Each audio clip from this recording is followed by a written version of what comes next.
I don't know if you can notice the bags under my eyes this morning, but I didn't get much sleep last night because of Bryce Williams dunking at the end of that game. I didn't catch Mike Boynton's post-game press conference. Do you know? Did he refer to that dunk as a D move? Look, man, the guy bounced it to himself in a game to beat the number 6 team in the nation. Do it again if you can. I'm good with it. I want Mike Boynton's comments on it. I want George Pappas's comments on it. I want to hear what Brandon Green has to say about it. Anybody who's ever thrown down a disrespectful dunk at the end of a win, well, I guess Pappas was a loss. I don't care. That's a Pulitzer waiting to happen. I will get on that. This is Basketball Friends. He's Matt Tait. I'm Nick Schwerdt. Kansas snaps a 2-game winning streak. They go down to Stillwater on Tuesday night, lose to Oklahoma State 75-70. Matt, if you were to describe this Kansas team to somebody who hasn't watched a single second of Kansas basketball this year, how would you even go about doing that? There's a guy named David McCormack who everybody said and believed could play at an All-American level. And for a bunch of games to start the season, he was pretty bad, and the rest of the team was pretty good. Now, KU's lost a couple of games in conference, and when you look at what's happened, David McCormack has been pretty good, and almost everybody else has been pretty bad. It's like a really bad Seinfeld bit. What's the deal with David McCormack? First he's bad, everybody else is good. Now he's the only one who's good, and everyone else is bad. It's got to be the worst Jerry Seinfeld impersonation ever. Here come the tomatoes. They're throwing them at you right now, man. What was Seinfeld? It was crazy. It made no sense. It was always about nothing and about something all at the same time. This Kansas team isn't bad by any means, but I think they're a team that is, prone to bad stretches. It seems to me like a team who's searching for an identity. What's their niche? What's their calling card? What can they rely upon game in, game out if nothing else is working? And I don't think they have an answer to that right now. The first thing I would look at is, who's your guy? You give Kansas credit for scratching and clawing their way back into that game on Tuesday, but the late game execution was lacking. Kansas has been really good in that regard so far this year, but I thought there was a really telling moment where Kansas seemed to be playing hot potato. Jalen Wilson had an opportunity to drive and take a shot at the rim. Instead, he kicks it out to Ochai, who had a chance take a somewhat contested three, and he drives, kicks it out to Marcus Garrett, who had no choice but to heave this sort of junk three. It seemed to me like a couple of guys who weren't really sure who should be the guy taking that shot in that moment. And I think if Kansas is going to get to the point where they want to this year, that's one question they have to answer. Who is your guy, and who's going to be that alpha on the court who's going to take over when you need somebody? Last few games, man, I think you could point to David McCormack as that guy. Tuesday night, he was the kind of guy that looked like a go-to scorer. He called for the ball. He posted hard. He sealed deep. He wanted to take those types of shots. And when the game was tied and after Likely hit that shot, I was kind of surprised they didn't throw it into Dave, because they'd been doing that all night. And it had worked all night. And the guy's hot right now, whether you believe in him or not, whether he's arrived or not, two totally different questions that still need some time to be answered. And I think he's shown in the last few games that he's willing to be that guy. And half of the battle of becoming that guy is being willing to be that guy. That's sort of the thing about this team. There's a lot of questions about who they are and what kind of team they can become. And how often in Self's 18 seasons at Kansas has he had a team that at the midway point didn't have a clear identity and didn't know clearly who they are, what they are, who their leaders are, who their go-to scorers are, things like that. 2014? I don't know if that team ever really established much of an identity. I think you could kind of say the same thing about 2019, even though that identity was simply give the ball to Dedrick Lawson. I think you still need a guy who can beat somebody off the dribble, who you can give the ball to at the top of the key, 10 to 15 seconds, and he can go make a play for you. If David McCormack's going to be your identity, that can only be a part of it. If the only thing that you can hang your hat on is dumping it to the big guy down low, I just don't think that will be enough. You mentioned the 14 team and the 18-19 team, both really young.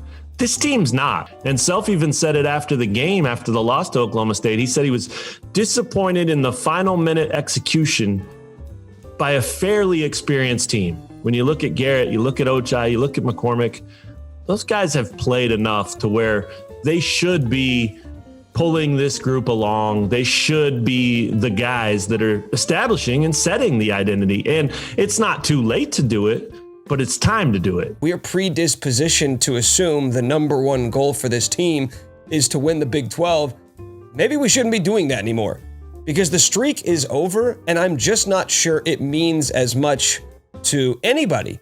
The coaches, the players, the fans on the outside. Maybe that's the way we should be looking at it for KU now, knowing that you don't have this cloud of having to continue this ridiculous streak of Big 12 titles anymore. The Big 12 streak definitely became sort of a safety net, right? It was something you could always fall back on and always feel good about, no matter what kind of team you had or how rough your finish was or anything like that. If you won the thing, everybody was happy. T-shirts were made, trophies were presented, things felt good. And then you go to March and see what happens. I agree with you. I think this team should be focused on March. And that brings up a question I was going to ask you. The David McCormack that we've seen in the last few games, and especially the David McCormack that played against Oklahoma State, would that David McCormack on this team have been good enough for Kansas to beat Gonzaga or beat Texas? The missing piece in both of those games was David McCormack playing like David McCormack can play, or like they've said he can play. And now that he is,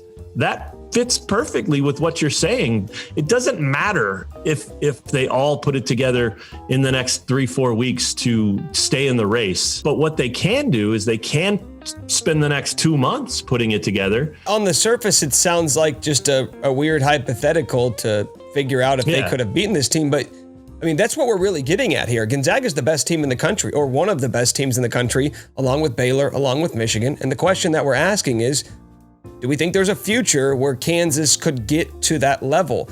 They don't have to do it in the next 2 weeks. They don't have to do it in order to salvage some sort of Big 12 streak. They've got a couple of months to figure that out. What do you think Jerry Seinfeld would say about the Big 12? What's the deal with the Big 12?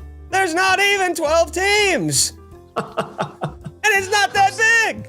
Grade my Jerry Seinfeld impersonation and don't hold back.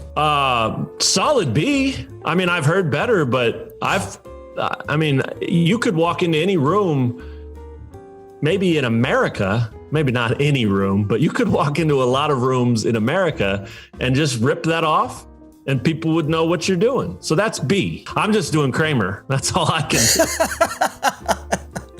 All right, it's time to play a game.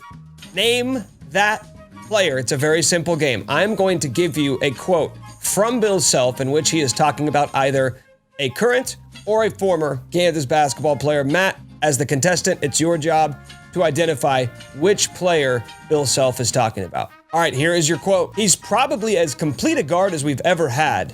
He can shoot, he can pass, he can dribble, he can score at all three levels. He's a really good player right now. Wow. Devontae Graham is my guess.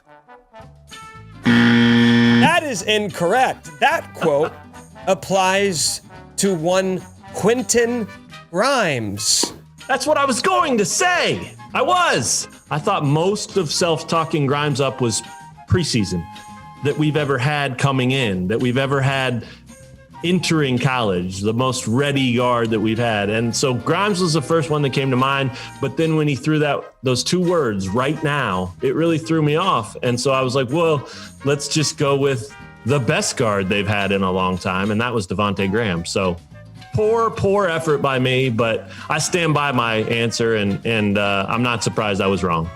Quentin Grimes going off this year as a junior at Houston. How about this? David McCormack is this team's Quentin Grimes. Quentin Grimes, as a freshman, struggled at times, but Bill Self trusted him, kept playing him, kept making him a focal point of the team. It didn't work out for him at Kansas, but this year, maybe an All-American candidate down at Houston. David McCormack struggled at times this year. Bill Self continues to trust him, continues to start him every game, continues to make him a focal point of this team. Ipso facto, David McCormack will be an All-American candidate at Kansas. You were really on a good path there, and then something happened. I got a little carried away. Your tire hit a pothole or something. I don't know. But Quentin Grimes, his career trajectory has shown that if you give a player some time, he can become something you need him to be. And Kansas has players like that on its roster currently. They just need time to become what they can be. Call your bookie immediately. Get the future odds on David McCormack.